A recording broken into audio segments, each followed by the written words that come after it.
A sharp spike in Florida coronavirus cases has doctors scrambling for solutions there. More than 5,000 people have now died of coronavirus in the state as cases pass the 350,000 mark. Joining me now is Dr. Margaret Gorensek, an infectious disease physician in Fort Lauderdale, Florida.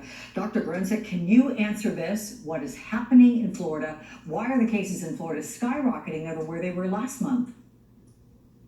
Thank you so much for having me. I think we're seeing cases skyrocket, which is part of it is the natural process of the disease spreading as we open up more, related to probably people not being as careful, congregating in groups, some of it related to some of the social things that have been going on. And so a few weeks ago, we started seeing an alarming increase in cases. And as you know, on July 12th, we hit our peak of over 5,000 cases.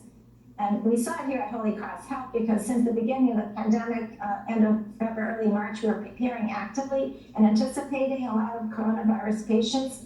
We did get busy, but not to the degree that we are seeing now. A few weeks ago, we started seeing 10 patients at a time coming in overnight through the ER with coronavirus. So we are struggling and planning to keep up with it. So far, we've been able to manage to take care of the patients in special second floor that we have dedicated to COVID, along with an adjacent ICU. So we're still able to take care of our non-COVID patients as well, though it is getting, increasingly tighter. But so far we've been managing to deal with both, and we're one of the, I think, only hospitals that has still elective surgeries going to some degree. Because most hospitals here are reaching capacity very quickly, probably close to 99% capacity by now. I was going to ask me if the trajectory continues going upwards like this at a fairly steep spike, how long can hospitals continue to operate? And is a lot of the problem staffing? We have seen that elsewhere. You may have an ICU bed, but you do not have the staffers to tend to the, intensive care that's needed.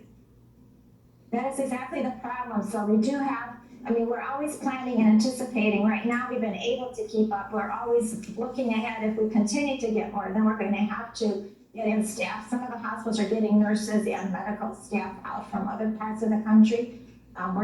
We've gotten some nurses coming in, but that is the key, is to get staffing to support the ICU beds. Right now, we're still managing, and we have over about 60 patients in the hospital. Yeah. But it's a day-to-day adjustment. The only good bit of news is the last few days we've actually seen less admissions through the ER. So maybe we're hoping at some point it might start leveling off and possibly declining. It's a day-to-day thing. Key is to be prepared and to anticipate. Yeah. Right now we've been lucky at Holy Cross Health. We've been able to keep up with it, be able to take care of our COVID patients, and also still take care of all the general medical patients that are coming in with serious issues that need to be.